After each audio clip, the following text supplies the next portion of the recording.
بسم اللہ الرحمن الرحیم۔ ایک انسان کی زندگی میں نماز کی بہت زیادہ اہمیت ہے۔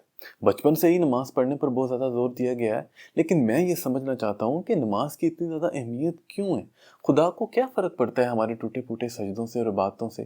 لیکن یہ اس لیے نہیں، نماز کی اہمیت انسان کے اپنے ذہنی سکون اور کامیابی کی وجہ سے۔ میں آپ کو گارنٹی دیتا ہوں کہ اگر آپ یہ سمجھ لیں کہ نماز کا مطلب کیا ہے، پورے دل سے اس پر یقین کر لیں کہ نماز پڑھنے کی ہمیں ضرورت کیوں ہے، تو آپ کی زندگی سے ساری بے چینی، بے بسی ختم ہو جائے گی اور صرف سکون ہی سکون رہ جائے گا۔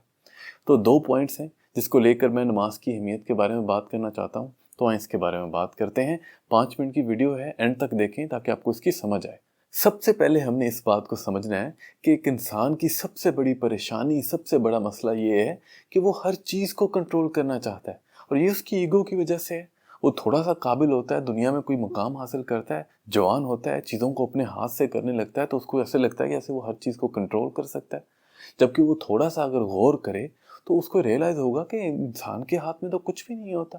انسان ضرور محنت کر سکتا ہے، پلاننگ کر سکتا ہے، لیکن کیا محنت کرنے کے بعد، پلاننگ کرنے کے بعد آپ خود کو گارنٹی دے سکتے ہیں کہ میرا یہ کام بالکل ہو جائے گا، ہر صورت میں ہو جائے گا؟ بالکل بھی نہیں دے سکتے۔ انسان کے ہاتھ میں تو کچھ ہوتا ہی نہیں ہے۔ آپ خود کو دنیا کے خوبصورت ترین مقام پر لے جائیں، لیکن اگر اللہ کی رضا نہ ہو، وہ آپ کے اندر بے چینی ڈال دے، تو آپ کا تو جینا محال ہو جائے گا۔ اور دوسری طرف حالات مشکل ترین کیوں نہ ہوں، لیکن اگر اللہ آپ کو سکون دے دے تو آپ بالکل پرسکون ہو جائیں گے۔ تو نماز کی اہمیت اس لیے ہے کہ وہ ہمیں انسان اور اللہ کے مقام کا جو فرق ہے وہ سمجھاتا ہے کہ اللہ اس کائنات کا بنانے والا، پالنے والا ہے، اور ہم محض اس کے بندے جو ہر چیز کے لیے اس پر ڈیپینڈنٹ ہے۔ جس چیز کا ہمارے پاس اختیار ہی نہیں ہے، وہ ہم کنٹرول کیسے کر سکتے ہیں؟ انسان تو خود اپنی ضروریات کو پورا نہیں کر سکتا خدا کی عنایت کے بغیر، وہ کسی دوسری چیز کو کیا کنٹرول کرے گا؟ تو ایک مومن شخص جو ہے وہ اس چیز کو سمجھتا ہے کہ محنت کرنی ضروری ہے، کیونکہ اللہ نے کہا ہے نا کہ انسان کے لیے وہی کچھ ہے جس کی وہ محنت کرتا ہے، تو وہ محنت ضرور کرتا ہے۔ لیکن جب نماز کا وقت ہوتا ہے تو وہ سب کچھ چھوڑ چھاڑ کے نماز کی وہ بھاگتا چلا آتا ہے، اور جب سجدے میں جاتا ہے تو اپنی ساری پریشانیاں، اپنی جو بھی اس نے پورے دن کی محنت کی ہوتی ہے، وہ خدا کے سامنے ڈال دیتا ہے، کیونکہ اسے پتہ ہے کہ میرے ہاتھ میں کچھ ہے ہی نہیں ہے۔ میں کنٹرول کرنے کی کوشش کروں گا تو مجھے کچھ نہیں مل سکتا، مجھے وہی ملنا ہے جو میرے مالک نے مجھے دینا ہے۔ اس لیے وہ کسی چیز کو کنٹرول کرنے کی کوشش کرتا ہی نہیں ہے، اور اسی لیے وہ آزاد رہتا ہے۔ یہی اس کی عقل مندی کی سب سے بڑی نشانی ہے۔ جو ایک بے وقوف شخص ہوتا ہے، کم علم شخص ہوتا ہے، وہ ہر چیز کی ذمہ داری خود پر لیتا ہے اور پھر سوچ سوچ کر پریشان ہوتا رہتا ہے۔ جب اس کے کنٹرول میں نہیں ہے، اس کی ذمہ داری لے گا تو پریشانی ملے گی نا۔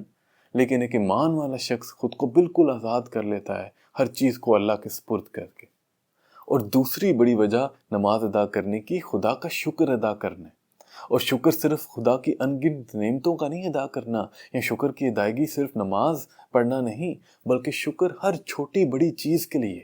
آپ صبح فجر کے لیے اٹھ گئے ہیں تو اس بات کا شکر ادا کرنا کہ آپ نیند سے اٹھ گئے ہیں۔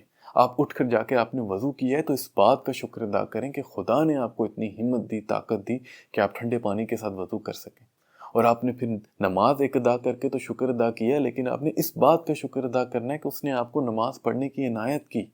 آپ نے اس بات کا شکر ادا کرنا ہے کہ اس نے آپ کو حق بات سوچنے کی خواہش اور سمجھنے کا شعور دیا۔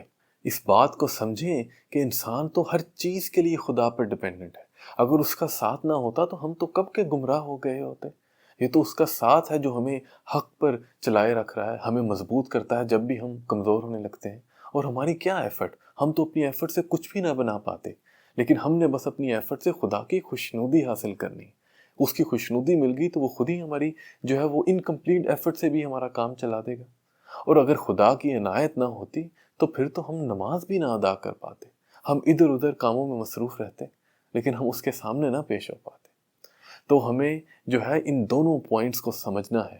ایک پہلا تو یہ کہ ہم نے کسی بھی چیز کو کنٹرول کرنے کی کوشش نہیں کرنی، کیونکہ انسان کے کنٹرول میں کچھ ہے ہی نہیں۔ ہم نے خود کو خدا کے سامنے سبمٹ کرنا ہے۔ اور دوسرا یہ کیونکہ ہم ہر چیز کے لیے خدا پر ڈیپینڈنٹ ہیں، اس لیے ہم نے ہر چیز کے لیے خدا کا شکر ادا کرنا ہے۔ اور اگر آپ ان دونوں پوائنٹس پر دل سے عمل کریں گے تو آپ کی زندگی بالکل پرسکون ہو جائے گی۔ السلام علیکم۔